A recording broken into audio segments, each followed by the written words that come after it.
Hi everyone, my name is Kevin Jones and welcome to my course Unit Testing with JUnit 5 and Kotlin. I'm a developer and owner at Rock Solid Knowledge, a software development company based in the United Kingdom.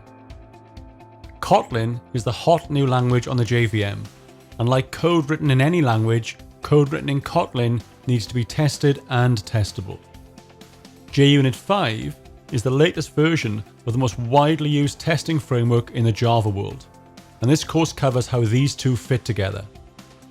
As well as covering JUnit 5, mocking and Fluent APIs, the course will cover the difficult issues you come across when testing. How do you create tests for static code? How do you test code that relies on dates? And how do you test code that wants to access the file system?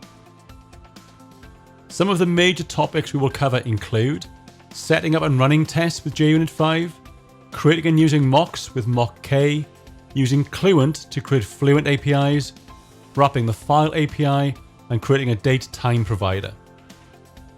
By the end of this course, you'll know how to test Kotlin code using JUnit and understand how to refactor code so that previously hard to test code becomes testable. Before beginning the course, you should be familiar with the programming Kotlin.